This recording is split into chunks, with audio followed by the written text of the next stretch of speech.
A wealthy property tycoon, a man who meticulously planned every detail of his future, boards a private jet with his young, flawless fiancée. He feels invincible, but the moment the pilot appears, his world screeches to a halt. It isn't the man he expected, but the woman he abandoned 5 years ago. A woman who now holds his life and a life-altering secret in her hands. Right before we take off, give this video a like, subscribe so you don't miss any of our stories, and let us know in the comments where you're watching from. The stewardess, with a pristine smile, announces, "Sir, 3 minutes to take off." Alonso Vega, a champagne flute in hand, stares out the window, soaking in the warm breeze of a late afternoon in Sydney. He'd just closed a $1 billion deal. By his side, 20-year-old model Chloe Winters touches up her lipstick, oblivious to the emotional tsunami brewing within him. Alonso, a man who never left anything to chance, was savouring his victory and the promise of a romantic weekend in the Whitsunday Islands. At that moment, his phone buzzes. An anonymous message, a single chilling sentence. "She's in the cockpit, and so is your boy." The champagne catches in his throat. "My son? Impossible," he mutters, glancing at Chloe, who hadn't noticed the 7 words that had unleashed a hurricane. Ignoring the crew's protests, Alonso lurches to his feet and sprints down the aisle. He yanks the cockpit door open with unnecessary force, freezing at the scene that will change his life forever. At the controls isn't a man, but the woman he walked out on 5 years ago, Sophia Torres. By her side, in a tiny pilot's uniform, is a 5-year-old boy, a perfect mini replica of him. Time stands still. The roar of the engines, the electronic beeps from the control panel, all fade into the deafening silence of this impossible reunion.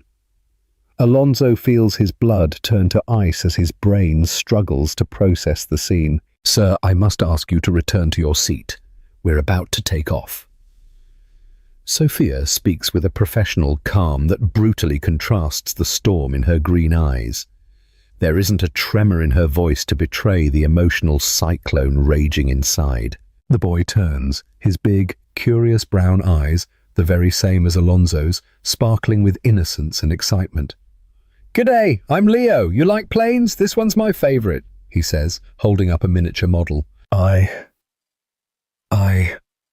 For the first time in his life, Alonso Vega, the property tycoon known for his eloquence in any situation, is completely speechless. "Sir, you must return to your seat for takeoff." A stewardess, Carla, appears behind him. "Right," he mumbles automatically, his gaze still fixed on the innocently smiling boy. "Right." Stumbling back down the aisle, Alonso returns to his seat, his body on autopilot while his mind spins in a vortex. Those eyes, that chin, even the way he cocks his head, there is no doubt. "What's wrong, babe? You look as pale as a ghost." Chloe touches his arm. Her concern is obvious. A ghost? Alonso thinks. Yeah, that's exactly what it was. The ghost of his past, of decisions made with the calculated coldness that had always guided his life. The ghost of a relationship he'd ended with a simple note, without looking back, without considering the consequences beyond his own emotional comfort. "Nothing," he lies, his voice hoarse. "Just a bit dizzy." The aircraft's communication system hums, then Sophia's controlled voice fills the cabin.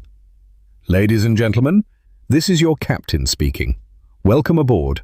Our flight to the Whitsundays is expected to take 2 hours and 40 minutes. The weather is perfect for flying. Please keep your seatbelts fastened for takeoff, relax, and have a great flight." Alonso closes his eyes, every word of hers piercing him like a needle. Captain? Of course, she'd become a pilot. Sophia had always been brilliant, determined, capable of conquering anything she set her mind to. A talented aerospace engineer. She talked about aviation with a fiery passion, even when he, condescendingly, suggested it was just a hobby. The jet hurtles down the runway, pinning him to his seat. As the plane gains altitude, Alonso feels his perfectly controlled world spiraling into a nosedive. Who sent that message? The question forms in his mind, making him check his phone again. Unknown number, no identification. How could anyone know? How could someone predict this impossible meeting? Let's toast to our weekend, Chloe suggests, her momentary worry gone, pouring 2 flutes of Dom Perignon. Alonso nods mechanically, his gaze still lost in the void, his fingers touching the small object in his jacket's inner pocket. The engagement rings he planned to use to seal a future that, in the last 5 minutes, had become terrifyingly uncertain. To us. She raises her glass, her eyes sparkling with anticipation. At 20, Chloe represents everything he values: beauty, youth, an absence of emotional complications, and an almost reverential admiration for his position and power. To us, he responds automatically, the bubbly liquid tasteless down his throat. For the next hour, Alonso pretends to work on his tablet, numbers and charts dancing senselessly before his eyes, while his mind reconstructs fragments of the past. He remembers his last night with Sophia, their argument about commitment, about building something real together. He remembers his own silent panic at the prospect of emotional vulnerability, the cold decision to cut all ties, to simply vanish. We're hitting a little bit of turbulence. Sophia's voice returns to the comm system. Please keep your seatbelts fastened until the sign goes off. The aircraft shakes slightly, mirroring Alonso's internal turmoil. Chloe grabs his arm, her fear of flying suddenly visible on her flawlessly made-up face. It's all good, he reassures her mechanically, the words ringing hollow. Nothing was good. Nothing would ever be good again. Mr. Vega, the stewardess approaches discreetly a few minutes later. The captain requests your presence in the cockpit if possible. Alonso's stomach tightens. Chloe raises an eyebrow, intrigued. Since when do pilots call passengers to the cockpit during flights? Must be about the ETA. I'll be back in a minute. He unfastens his seatbelt. Every step towards the cockpit feels like an eternity. The jet's luxurious aisle, which had always represented his success and power, now feels like a narrow tunnel leading to an inevitable confrontation with the consequences of his decisions. Upon entering the cockpit, he only finds Leo still playing with his toy plane. The boy smiles at him. Mum said to wait here because she had to check something in the back. Want to see my plane collection? The boy opens a small, colourful backpack, revealing carefully organised miniatures. Alonso slowly sits in the co-pilot seat, looking at this child, his son, with a mix of fascination and terror. How was it possible for this little person to exist without him knowing? How was it possible for something so significant to happen in a world he always believed he controlled completely? This one's my favourite, Leo continues, oblivious to the emotional turmoil of the man beside him. It's a Boeing 737 Dreamliner. Mum says one day we'll pilot a real one together. Is your mum a good pilot? Alonso asks, his voice barely a whisper. The best in the world. The boy's enthusiasm is contagious. She knows everything about planes, and she teaches me maths and physics too. I'm going to be a pilot like her when I grow up. The cockpit door opens, and Sophia returns. Her gaze meets Alonso's for a brief moment before she turns back to the instruments. Leo, darling, Carla will take you to see the rest of the plane, okay? I need to speak with Mr. Vega. The boy nods eagerly, gathering his planes before following the stewardess. When the door closes, the silence in the cockpit becomes almost tangible. He doesn't know. Sophia finally speaks, her eyes fixed on the control panel. To him, his dad's a pilot who works international routes and can't be around. Why didn't you tell me? Alonso questions, his voice trembling with contained emotion. Tell you? She finally turns to face him, years of pain held in her gaze. The man who disappeared and left only a note, who blocked my number, who instructed his staff to tell me he'd moved to another country. Alonso has no answer. For the first time, he sees the magnitude of his actions through someone else's eyes. I found out I was pregnant 3 weeks after you left, her controlled professional voice continues. And I decided my son deserved more than a father who didn't want to be found. The plane shakes again with more turbulence, reflecting Alonso's inner turmoil. And this meeting is a coincidence? A faint smile appears on Sophia's lips. Do you believe in coincidences, Alonso? In a world with thousands of pilots and hundreds of executive aviation companies? Before he can answer, the panel emits an alert that demands Sophia's attention. Please return to your seat. We have a technical issue to resolve. What kind of issue? The concern is evident in his voice. Nothing your precious model fiancé needs to worry about, Sophia responds, the first hint of emotion in her otherwise perfectly controlled voice. Just a secondary hydraulic system failure. We'll have to make an unscheduled landing for a check. Alonso stands, stunned. Where? Hobart, she replies, adjusting some controls. A small island with a good runway and great mechanics. As she mentions the island's name, their eyes meet again, and Alonso understands. It wasn't just any place with a suitable runway. It was where Sophia lived, where his son was growing up. This isn't a coincidence, is it? He murmurs, the realization finally hitting him. Sophia's gaze is indecipherable as she responds. Life rarely gives us second chances, Alonso. What we do with them is our choice. As he returns to his seat, feeling the plane begin a gentle descent, Alonso rereads the mysterious message on his phone. She's in the cockpit, and so is your boy. Who could have known? Who was orchestrating this impossible reunion? He glances at Chloe, distracted by a fashion magazine, completely oblivious to the emotional earthquake that was redefining the landscape of his life. The rings in his pocket now feel like they weigh a ton as the jet descends towards a small island he senses will change his destiny forever. Any problems? Chloe asks, noticing his disturbed expression. Change of plans, he replies, his voice strangely calm considering the internal chaos. We'll need to make a technical stop before we get to the resort. The landing signal lights up, and Sophia's voice, professional and controlled, fills the cabin one last time. Ladies and gentlemen, we'll begin our descent procedure for Hobart Regional Airport. Due to technical reasons, we'll be making an unscheduled stop. We ask that you remain in your seats with your seatbelts fastened. Thank you for your understanding. Alonso Vega, the man who built a property empire, planning every move with millimeter precision, who never left anything to chance, now finds himself completely adrift, descending into a future he cannot predict or control.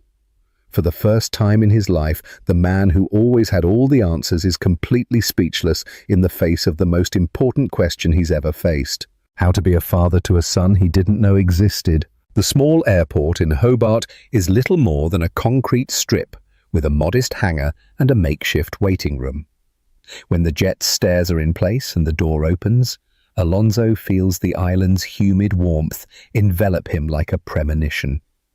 The relentless midday sun reflects off the tarmac, creating heat waves that distort the mountainous landscape. Welcome to Hobart, Sophia announces to the group, her professional voice contrasting with the intensity of her gaze when it briefly meets Alonso's. Unfortunately, we'll need a few hours for maintenance. The issue with the secondary hydraulic system requires parts being flown in from Melbourne. I recommend you take the opportunity to see the city or rest at the local hotel. Local hotel? Chloe can't hide the horror in her voice, her eyes scanning the rural landscape with obvious discomfort. What kind of place is this? Alonso watches little Leo go down the stairs, the boy's energy in stark contrast to the palpable tension among the adults. The boy clings to Sophia's hand, looking at everything around him with the insatiable curiosity typical of a 5-year-old. Mum, can we go see the planes in the hangar before we go home? The little one asks, tugging slightly on the sleeve of her uniform. Home. The word echoes in Alonso's mind. This place was his home. His son had grown up here, away from him, building memories he would never be a part of. We have guests today, darling, Sophia replies, stroking the boy's hair. We have to be good hosts. Is Mr. Vega and the lady coming to our place? The enthusiasm in the boy's voice makes Alonso's heart clench. Can I show them my complete plane collection? Before Sophia can answer, an older man approaches, walking with the help of a stick.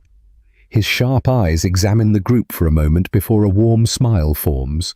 Grandpa Charlie, He runs to the elder, who lifts him with surprising strength for his apparent age. "These are our passengers," Sophia explains, maintaining her professional composure. "Mr. Alonso Vega and little Miss Chloe Montero. We have a technical issue and will have to stay until tomorrow." Grandpa Charlie's eyes fix on Alonso with a disconcerting intensity, as if seeing much more than the businessman's polished facade. "Vega," he repeats slowly. "The famous property developer. What an interesting coincidence." However, there is nothing coincidental in his tone, and Alonso realizes immediately that the elder knows exactly who he is and what he represents in Sophia and Leo's lives. "Well, we can't leave our visitors without proper accommodation," Charlie continues. "Our guest house is at your disposal, though it's not as luxurious as the hotels you must be used to." "Guest house?" Chloe whispers to Alonso, her distaste evident. "I appreciate the offer," Alonso replies, feeling strangely vulnerable under the old man's penetrating gaze. "But we don't want to bother. There must be a hotel in the city." "The only hotel is being renovated," Charlie smiles with a twinkle in his eyes. "Our guest house is small but comfortable, and it's near the mechanic's workshop, which will make things easier when the parts arrive." Alonso realizes the subtly built trap. There were no coincidences here, from the technical failure to the only available accommodation option. "Grandpa makes the best breakfast in the world," Leo exclaims, hanging from the old man's neck. "And there's a lake where we can see turtles." "Looks like we don't have many options," Alonso concedes, trying to ignore Chloe's furious look. 20 minutes later, an old car pulls up in front of a charming colonial house, now a guest house. Well-kept gardens frame the century-old building, and the scent of jasmine fills the air. In the background, a serene lake reflects the blue sky, and green mountains complete the bucolic landscape. "Welcome to the Blue Horizon Guest House," Charlie announces, guiding them through the polished wooden porch. "We only have 5 suites, but they all have views of the lake or the mountains." The interior is a harmonious blend of preserved antiques and discreetly integrated modern comforts. Black and white photographs decorate the walls, telling the story of the region and the family. "It's charming," Chloe comments, clearly disappointed but trying to be polite. Leo tugs on Alonso's hand, taking him by surprise. "Come see my room. It has a whole wall of planes." And Alonso gives Sophia an inquisitive look, who gives a slight authorizing nod, allowing him to follow the boy. The hallway they walk down is decorated with more old photographs, many of them showing a younger Sophia, some with an old man in a pilot's uniform, whom Alonso assumes is Sophia's grandfather. Leo's room is an aviation miniature dream. An entire wall has been transformed into a sky, with hand-painted clouds and dozens of model planes hanging at different heights. A bed shaped like a cockpit dominates the center, and shelves display children's books about aviation, many in Spanish and English. "This is me when I'm big," Leo points to a poster of a pilot in front of a Boeing 787. "I'm going to fly all over the world like my dad." Alonso's heart lurches. "Your dad?" "He's an international pilot," Leo replies with innocent pride. "Mum says he flies so far and for so long he can't visit us, but one day when I'm a pilot too, I'll find him in the sky." The simplicity of the explanation, the purity of the hope in the boy's eyes, hits Alonso like a physical blow. What kind of man had he become for Sophia to need to create this story? What kind of man would he be now in the face of this revelation? "I'm sure you will," he manages to say with a shaky voice. "Leo!" Sophia appears in the doorway, her gaze cautious. "Time for lunch, darling. Go wash your hands." The boy runs off, leaving Alonso and Sophia alone in the room filled with childhood dreams. "You told him his dad's a pilot," Alonso murmurs, not as an accusation but as a painful observation. "Seemed appropriate?" she responds, defensively crossing her arms. "He's loved planes since he was little. Must be a blood thing." "Sophia, No!" she interrupts, her voice low but firm. "Not here, not now. We have a lunch to survive with your son and your fiancé at the same table, one drama at a time, Alonso." She was right as always. Sophia had been the sensible one, the one who thought 3 steps ahead while he only reacted. Lunch is served on the back porch, overlooking the lake. The table is set with a simple elegance: a linen tablecloth, antique dinnerware, polished silver cutlery. Charlie presides over the head of the table, with Leo by his side. Sophia sits next to her son, while Alonso and Chloe occupy the opposite side. "Hope you like homemade food," Charlie comments, as a middle-aged woman serves a steaming vegetable soup. "Mrs. Celia has been our cook for 30 years. "It's delicious," Alonso comments sincerely after the first spoonful, surprising himself. When was the last time he'd appreciated something as simple as homemade soup? "So, Mr. Vega," Charlie begins the conversation after a few minutes of awkward silence, "how did you meet our Sophia?" Alonso almost chokes on his bread, while Chloe raises an eyebrow, clearly interested in the answer. "We met at an aerospace engineering event," Sophia answers quickly. "Mr. Vega was investing in a private airport project." "Ah, yes," Charlie smiles, unconvinced by the half-truth. "And now you reconnect years later. Destiny has curious ways." "Do you believe in destiny?" Chloe asks, trying to join the conversation. "I believe in consequences," the old man replies, his eyes fixed on Alonso. "Every choice we make creates ripples that eventually return to our shore, no matter how far we swim to avoid them." The silence that follows is only interrupted by the clinking of cutlery and the occasional voice of Leo, oblivious to the tension among the adults, animatedly recounting his day at school. After dessert, a pumpkin pudding with cinnamon, which Alonso is surprised to enjoy, Charlie suggests they rest a bit before dinner.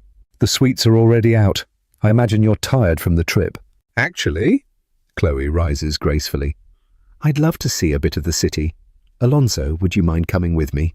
Before he can answer, Leo eagerly chimes in. "Can I show them the city? I know all the cool spots." The panicked look Alonso gives Sophia is met with a slight, challenging smile.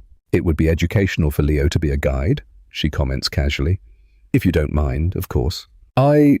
Alonso begins, looking at Chloe, who is clearly not thrilled with the idea. "I'll go with you," Sophia decides. "There are places Leo doesn't know well yet. We can show you the lookout and the historic church." The short excursion through the rural town becomes a strange emotional journey for Alonso. Watching Leo running ahead, enthusiastically pointing out details only a child would notice, with Sophia walking silently by his side, creates a disturbing illusion of a family life that never existed. Chloe, noticing the strange dynamic, subtly distances herself, feigning interest in the windows of the small craft shops. "He's extraordinary," Alonso comments in a low voice, watching Leo explain to a visibly uncomfortable Chloe how the old clocks in the church tower work. "He is," Sophia agrees, "despite you." The harshness of the words contrasts with the softness of her voice. "Sophia, I didn't know." "Would it have made a difference?" she interrupts, finally looking directly at him. "If you'd known I was pregnant when you decided to leave a note and disappear." The question hangs between them, as heavy as the humid air before a storm. Alonso wants to say yes, that he would never have left if he'd known. But the truth is much more complex. The man he was 5 years ago, would he have stayed? Or would he have simply offered financial support, maintaining the emotional distance he'd always treasured? "I don't know," he answers honestly. "I was a different person then." "And who are you now, Alonso?" The question is almost a whisper. The man who's going to propose to the model, or the man who just found out he has a son? Before he can answer, Leo runs back, holding something in his hands. "Look what I found, Mum. A wooden plane." The shopkeeper said it's handmade. "It's beautiful, darling," Sophia smiles, stroking her son's hair. "Can I, Mum?" "Please." The boy looks hopeful, having clearly discussed something with the shop artisan. "Okay, but only for a moment." Leo turns to Alonso, extending the small wooden plane. "Want to hold it? The man said it brings good luck when you give it to someone special to touch it first." The world seems to stop as Alonso takes the gift from the little hands. Something so simple, a wooden toy, suddenly carries the weight of all the choices he had made and all the ones he still had to make. "It's very special," he manages to say. His voice is hoarse with emotion. Thank you, Leo. In the distance, Chloe watches the scene, a calculating expression gradually replacing her initial discomfort. The night falls over Hobart with a speed typical of small islands. Dinner at the guest house is served by candlelight in the garden, under a starry sky Alonso can barely remember when he last appreciated. After dinner, while Leo is put to bed, the adults gather in the living room. Charlie pours an amber-coloured drink into small crystal glasses. "Home-made honey liquor," he explains, "perfect for difficult conversations." Chloe glances at her watch, a discreet but visibly expensive model. "I think I'll go to bed," she announces, giving Alonso a meaningful look. "It's been an unexpected day." When she leaves the room, Charlie also gets up. "I think you two have a lot to discuss," he says, his wise eyes moving between Alonso and Sophia. "Just remember, some structures, once broken, can never be rebuilt exactly as they were, but sometimes what's built in their place is stronger, truer." With these enigmatic words, the old man withdraws, leaving them alone with the heavy silence and the sweet aroma of the liquor. "Why now?" Alonso finally asks. "After 5 years?" Sophia swirls the liquid in her glass, watching the candlelight reflect in the facets of the crystal. "It wasn't my idea," she admits. "But when the opportunity came up, I couldn't say no." "What opportunity?" "Your mother." Sophia looks him in the eyes, the revelation hanging between them like smoke. "She found me 6 months ago." Alonso feels his blood run cold. "My mother? How?" "Private investigators. Apparently, she always suspected you might have a child somewhere. She said you follow a predictable pattern, intense commitment followed by an abrupt flight when things get emotionally deep." The description of his behavior is astonishing in its accuracy. It was exactly what he had done with Sophia and with others before her. "And Chloe, is she part of this plan too?" Sophia's smile is sad, almost compassionate. "Your fiancée is Amanda Vidal, a private investigator hired by your mother more than a year ago. She's not an international model, Alonso. She has a law degree and specializes in locating people and building behavioral profiles." The shock of the revelation is like a physical blow. Alonso stands abruptly, his mind reeling with the implications. 2 years of a relationship, all the intimate moments, the shared confidences, all part of an elaborate trap? "I don't think so," he murmurs, though deep down he knows it's true. It explains the mysterious message, the calculated serenity of Chloe, or rather Amanda, in the face of the day's strange situations. "Why would my mother do this?" he asks, his voice hoarse with contained emotion. "That," Sophia replies softly, "is something you'll have to ask her. She'll be here tomorrow." The sunrise in Hobart brings a symphony of sounds Alonso had forgotten existed. The birdsong, the gentle rustle of the wind in the leaves, the distant moo of cattle on neighbouring farms.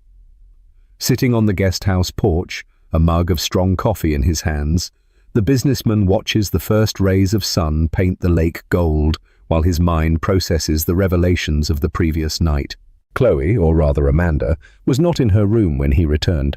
His first impulse is to call his lawyer, initiate some kind of legal action against this invasion of privacy, this elaborate manipulation.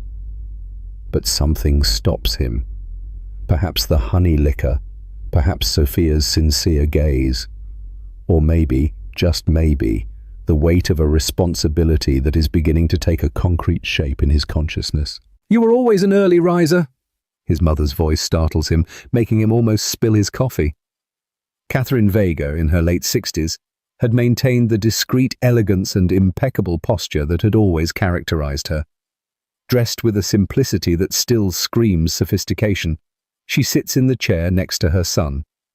Her eyes, the same brown eyes he had inherited, study him with that familiar intensity. "Mum," Alonso manages to say, surprise giving way to confusion, and then irritation. "You have a lot of explaining to do." "I do," she agrees calmly, pouring herself coffee from the thermos on the rustic table. "Just like you do." And the silence between them stretches for a few moments, filled only with the sounds of nature waking up.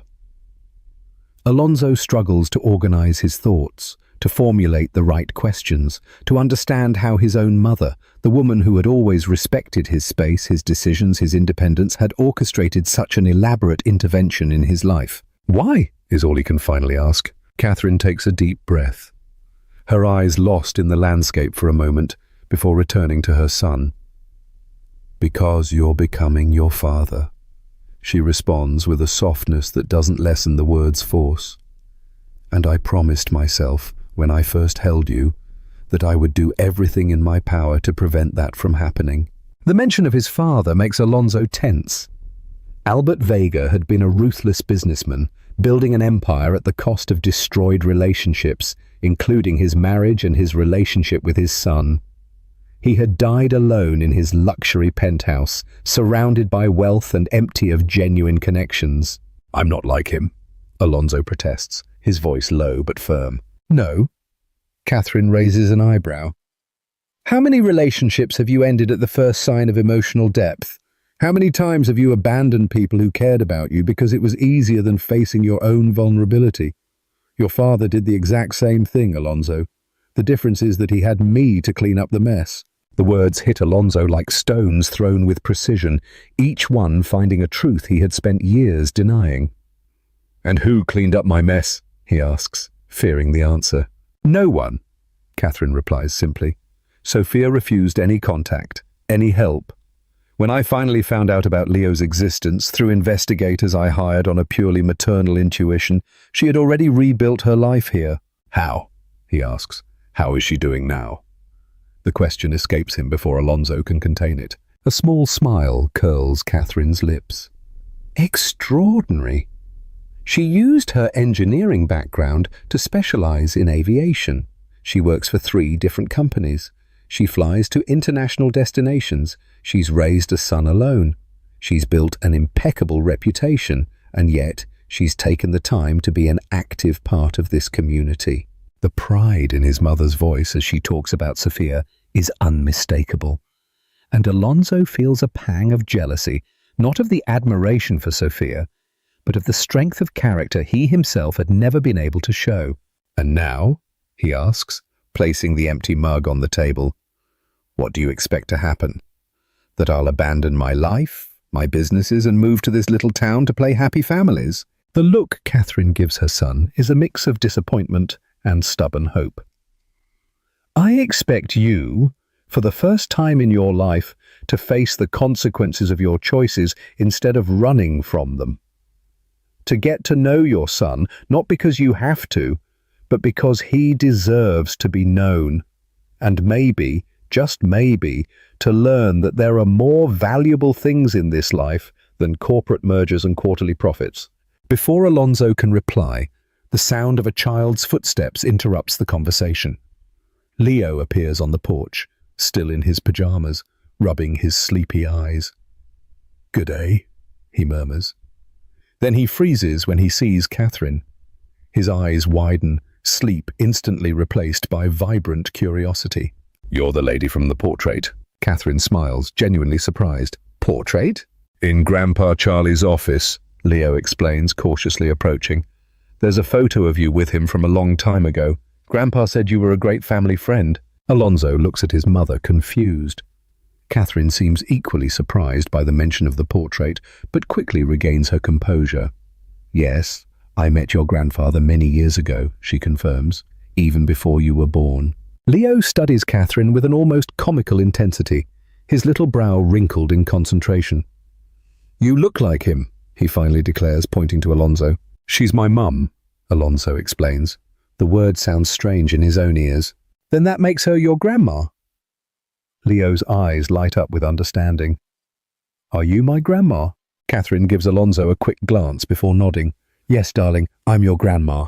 What happens next takes Alonso completely by surprise. Leo launches himself into Catherine's arms with complete abandon, hugging her as if he's found a lost treasure. "I have a grandma," he exclaims, the sheer joy in his voice making something break inside Alonso's chest.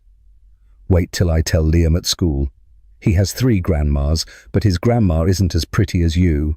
Catherine laughs, hugging her grandson with a naturalness that makes Alonso realize this isn't their first meeting. The thought should have made him angry. Another manipulation, another secret. But instead, he only feels a profound sadness for the moments he's missed. The first words, the first steps, the first smiles he'd never witnessed. "Have you had breakfast yet, champ?" Catherine asks, pulling back just enough to look at her grandson's animated face. "Not yet. Mum said I can have hot chocolate today because it's a special day." "And what special day is this?" Alonso can't help but ask. Leo looks at him as if the answer is obvious. "Important visitor day.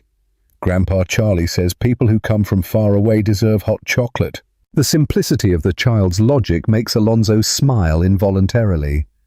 There's something refreshing about the way children see the world, without the layers of complication adults add to everything. "Leo, darling," Sophia's voice sounds from the porch door, "don't bother the guests so early." "I'm not bothering them," the boy protests. "I'm meeting my grandma." Sophia freezes. Her eyes meet Catherine's in a silent dialogue Alonso can't decipher. There's a deeper story there than he had initially imagined. "G'day, Catherine," Sophia finally says, approaching. "I didn't know you'd arrive so early." "First flight out," Catherine replies simply. "Charlie picked me up from the airport." Another piece of the puzzle.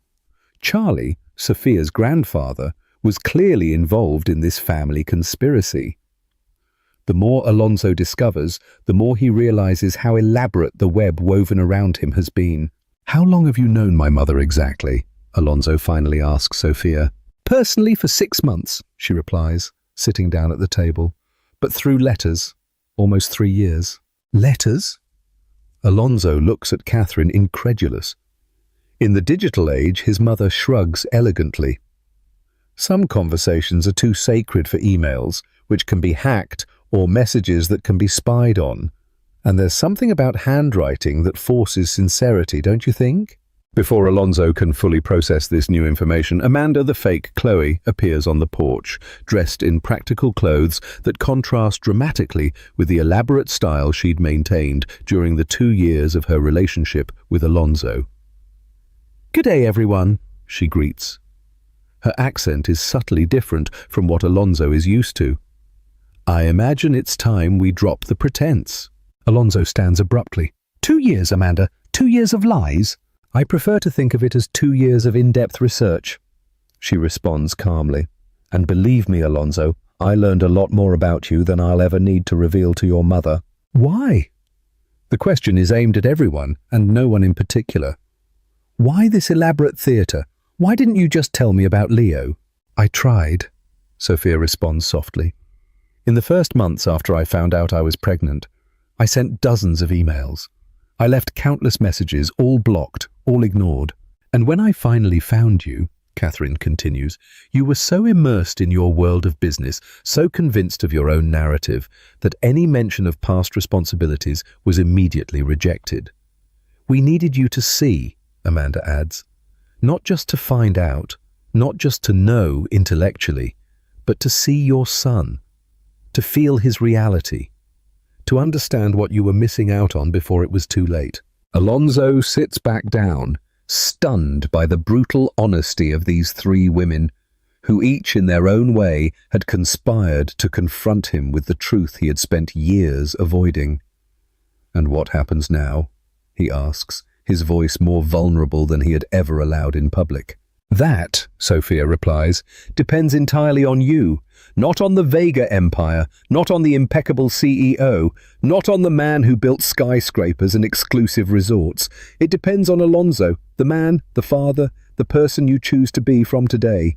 The silence that follows is interrupted by the arrival of Charlie, carrying a tray with homemade pastries and more fresh coffee. The old man assesses the scene with shrewd eyes before smiling. "I see the formal introductions have been made," he comments casually. "Excellent. I hate secrets at breakfast. They make digestion difficult."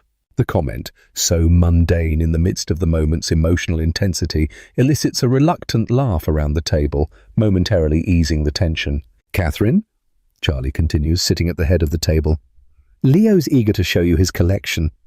I think he inherited his grandfather's technical eye." The casual mention of the relationship makes Alonso look up. "You were a pilot," he recalls, connecting the dots from the photos in the hallway. Charlie nods. 42-year career.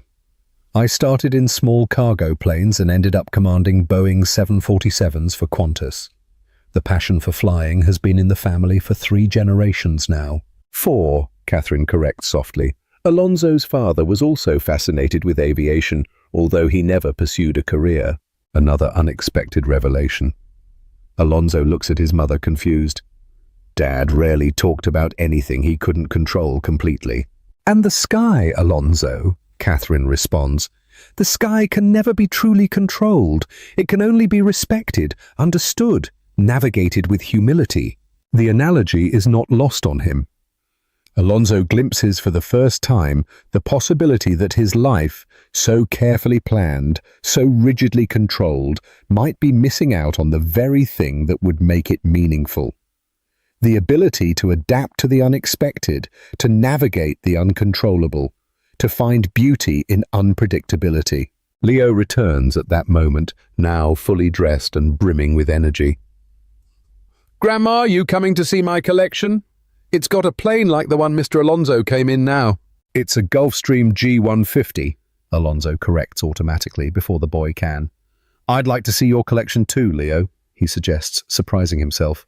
The smile that lights up the boy's face is like a ray of sun piercing through heavy clouds. Bright, unexpected, transformative. For a brief moment, Alonso glimpses what could have been, and maybe what could still be. As they follow Leo down the guest house hallway, Sophia approaches Alonso, her voice low enough for only him to hear. He has your smile, she comments, and your stubbornness. There is no bitterness in her words, just a simple statement of undeniable biological facts. Alonso nods, unable to find words suitable for the moment. The visit to Leo's room turns into an impromptu aviation lesson, with the boy displaying a surprising knowledge for his age. With each enthusiastic explanation, each meticulous demonstration, Alonso feels something foreign growing in his chest, a mix of pride, admiration, and sadness for the lost years. The hours turn into days as the jet's supposed technical failure conveniently extends. Alonso discovers that his phone mysteriously has no proper signal for video calls, limiting him to brief emails and text messages to his team. The Vega Empire will continue to run without his constant presence, a realization both liberating and unsettling for a man who had always believed himself to be indispensable. On the afternoon of the 3rd day, Alonso finds himself sitting by the lake, watching Leo feed ducks with pieces of old bread. Beside the boy, Catherine laughs at something he said, her eyes sparkling with a joy Alonso had rarely witnessed. He's completely conquered my mother, he comments, when Sophia approaches, bringing a tray with fresh lemonade. Leo has that effect on people, she responds, sitting on the rustic bench beside him. It's like he can see right through the layers we've built over the years. Alonso nods, looking at his son. It's still strange to think of him that way, running after a particularly audacious duck that's trying to steal the bread right out of his hands. Does he know? He finally asks the question that had been consuming him for days. About me, I mean. Sophia takes a sip of lemonade, her eyes fixed on the scene in front of her. He knows his father is someone who couldn't be present, who works far away, who one day might be a part of his life. Soft lies, Alonso murmurs. Adapted truths, Sophia corrects. Leo is still too young to understand abandonment or rejection. When he's older, if you decide to be a part of his life, he'll understand that people make mistakes, learn, and grow. What would you do? Would you be able to build a future with your son, no matter the mistakes of the past? Share your opinion in the comments. Alonso stands indignant. Empty! I built an empire that employs thousands of people. I transformed entire neighborhoods. I revolutionized the country's luxury real estate market. And when you go back to your $50 million penthouse at night, who's there to listen about your day? Amanda asks quietly. When you receive an award, who genuinely celebrates your success? When you're sick, who holds your hand? The questions hang between them, uncomfortably precise. Alonso looks away, unable to hold the intensity in Amanda's eyes. Your mother didn't do this out of cruelty, Alonso, she continues. She did it out of love, because she saw her own husband go down the same path and end up alone, despite all his wealth and power. What do you know about my father? Alonso asks defensively. I know he also had a son he didn't acknowledge, Amanda responds calmly. A son who grew up without knowing his true origins until a rare genetic disease revealed the truth. Alonso feels his blood run cold in his veins. What are you talking about? Ask your mother. Amanda gets up. Some stories aren't mine to tell. She walks away, leaving Alonso with more questions than answers, a pattern that seemed to define his days in that small town. That night, the guest house hosts a special dinner in the garden, lit by colourful lanterns hung from the trees. A long table has been set, covered with a white linen tablecloth and decorated with wildflowers in rustic vases. The food, simple but delicious, is served on artisanal ceramic plates, accompanied by red wine produced at a nearby winery. Leo is allowed to stay up beyond his usual bedtime, participating in the meal with the adults, although his energy clearly begins to wane as the night progresses. Finally, he falls asleep on Sophia's lap, who continues to participate in the conversation while gently stroking her son's hair. It's time to put him to bed, she murmurs, trying to get up without waking the boy. Can I help? Alonso offers impulsively. Sophia hesitates for a moment before nodding. Carefully, Alonso takes Leo into his arms, surprised by how much the little body weighs. A comforting weight that seems to fill a void in his chest he didn't even know existed. Following Sophia down the hallway, he enters the boy's now familiar room, after days of visits to see his plane collection and listen to endless stories about famous pilots and extraordinary aircraft. With a tenderness he didn't know he possessed, Alonso lays Leo on the cockpit-shaped bed. The boy moves slightly but doesn't wake up as Sophia carefully takes off his shoes and covers him with a duvet decorated with clouds and planes. Does he always sleep like that? Alonso asks in a low voice, so peacefully. Most nights, Sophia responds, adjusting the pillow's position, except when there are storms. He's afraid of thunder. Another detail about his son that Alonso would never have known, were it not for this elaborate intervention. How many others were there? First tooth, first word, first step. Milestones he had irremediably missed. Why are you letting me into his life now? He asks when they leave the room, leaving the door ajar, as per Sophia's instructions. After 5 years of keeping him away from me? Sophia leans against the hallway wall, her eyes studying him with that familiar intensity that always leaves him uncomfortably exposed. Because Leo is starting to ask questions I can no longer answer with stories about pilots on international routes, she responds honestly. Because he deserves the opportunity to know his complete history, even if that includes a father who chose not to be part of his life. And if I want to be a part of it now? The words escape him before Alonso can fully consider them. That would depend entirely on your terms, Alonso, Sophia responds, crossing her arms defensively. Leo is not a weekend project or a social obligation to impress investors. He's a complete person with emotional needs, with expectations, with a heart that can be easily broken. I wouldn't do that, Alonso protests. You already did, Sophia replies simply. With me, with others before me, I imagine. It's a pattern, Alonso. One your mother recognized because she lived with your father. The brutal frankness of her words hits Alonso like cold water, waking him up to truths he had avoided confronting his entire adult life. I don't know, he finally admits. The honesty is painful, but necessary. I want to believe I do. I want to be better than my father was, but I don't know if I know how. Sophia's face softens slightly at this unexpected vulnerability. No one is born knowing how to be a father, Alonso. It's a skill you learn daily through trial and error. The difference is that some choose to learn while others run away at the first sign of difficulty. Alonso nods, finally understanding the magnitude of the choice before him. It's not just about legally recognizing Leo or providing financial support. It's about committing to a journey of personal growth that will require more courage from him than any business negotiation he's ever faced. The first rays of sun filter through the guest house room window, waking Alonso from a surprisingly deep sleep. For a moment he feels disoriented, accustomed to the skyscraper panorama his Sydney penthouse offers. Instead, he only sees blue sky, distant mountains, and the golden sheen of the lake through the window. A week had passed since his unplanned arrival in Hobart, a week that felt simultaneously like an instant and an eternity. The jet's technical failure had finally been resolved, and today was the day to either leave or somehow choose to stay. He gets up and walks to the window. In the garden below, Leo plays with a small paper plane, running and launching it into the air repeatedly, adjusting the angle with each attempt, intuitively learning about aerodynamics through play. Sophia watches him closely, smiling as she sips her morning coffee. Alonso feels a sharp pang in his chest, not of pain, but of recognition. The scene below is a glimpse of a life he had never lived, of a possibility he had discarded without even understanding its value. His phone buzzes on the bedside table. The signal, miraculously restored the night before, brings dozens of emails, messages, and notifications, his empire calling him back.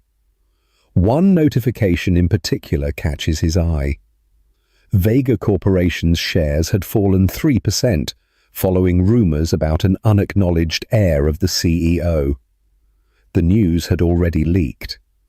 Probably the work of some airport employee who recognised the famous businessman boarding with the international model and disembarking in a small town with a pilot and a child who was his spitting image.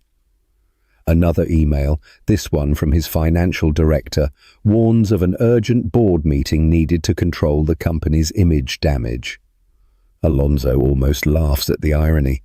His entire adult life dedicated to building an impeccable reputation, and now the existence of his own son is considered damage that must be controlled. He gets dressed slowly, each movement deliberate, as if he's making a decision with every button he fastens, every choice of clothing. When he finally goes down for breakfast, he finds the family gathered in the garden. Not just Sophia and Leo, but also Charlie, Catherine, and surprisingly Amanda. Still present, even though her mission was technically complete. "G'day," he greets, feeling strangely nervous, as if he's about to give a crucial presentation to investors, instead of having coffee with people who in different ways are his family. "Alonso," Leo greets animatedly. "Look how far my plane can fly now." The boy launches the small paper plane, which this time traces an elegant arc in the air before landing gently on the grass several meters away. "Impressive," Alonso comments sincerely, sitting at the table. "Did you adjust the wings angle?" Leo nods enthusiastically. "Grandpa Charlie showed me how. It's all about aerodynamics." "Leo has an intuitive grasp of physics that's really remarkable for his age," Sophia comments, passing Alonso a mug of coffee. "His science teacher says he asks questions many adults wouldn't think to ask." The pride in her voice is evident, as is the silent implication. "You missed all this. 5 years of achievements, discoveries, first times.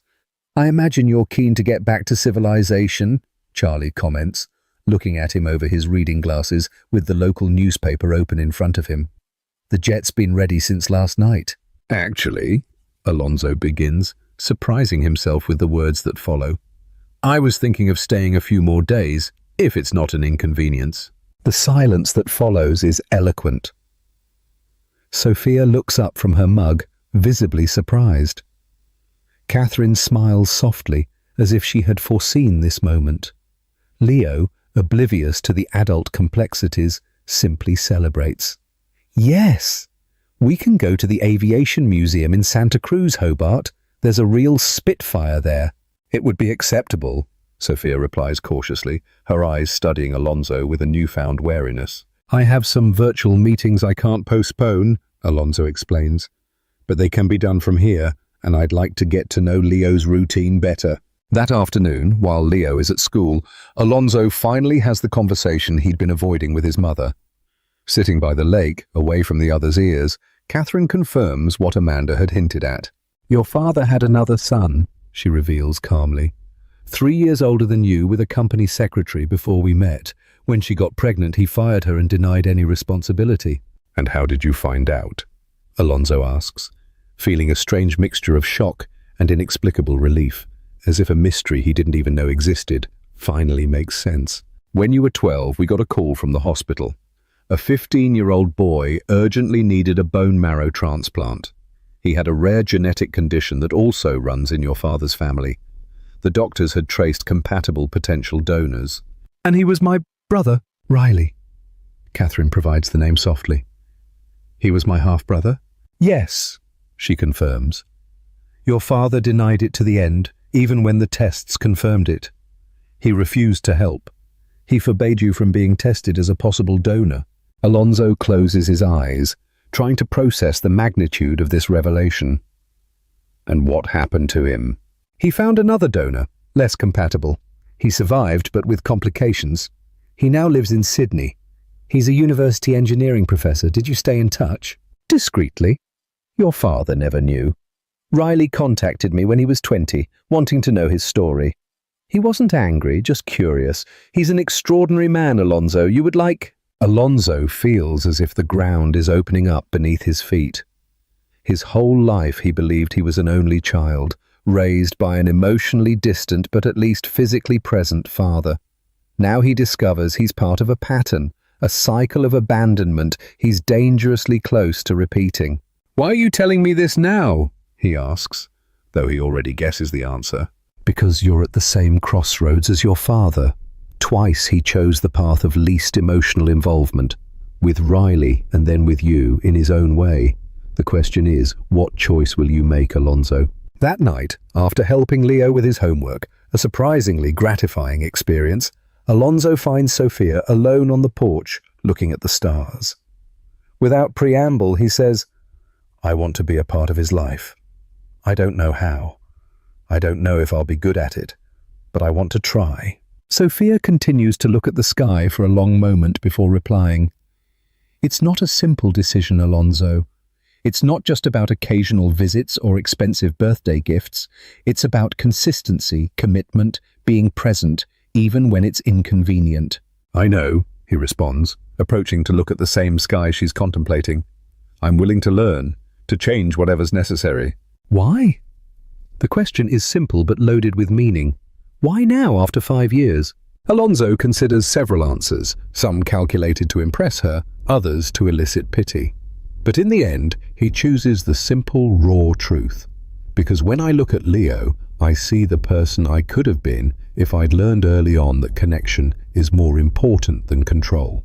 And because I don't want him to grow up thinking he wasn't important enough for me to change. Something in Sophia's face softens almost imperceptibly at this unexpected vulnerability. No one is born knowing how to be a father, Alonso. It's a skill you learn daily through trial and error. The difference is that some choose to learn, while others run away at the first sign of difficulty. Alonso nods, finally understanding the magnitude of the choice before him. If you're feeling inspired, give this a like and subscribe for more stories that will make you think. And if you're game, comment on what choice you think is the hardest. 3 months later, Alonso watches from the co-pilot's seat as Sophia pilots the small plane over the island's green mountains. In the back seat, Leo enthusiastically points to the cloud formations and landscape details below, his animated voice amplified by the headphones. Much has changed since that first interrupted flight. Alonso had kept his word, reorganizing his life to include regular visits to Hobart. He'd rented a house in the city for weekends, learned to cook Leo's favorite dishes, and even started taking flying lessons.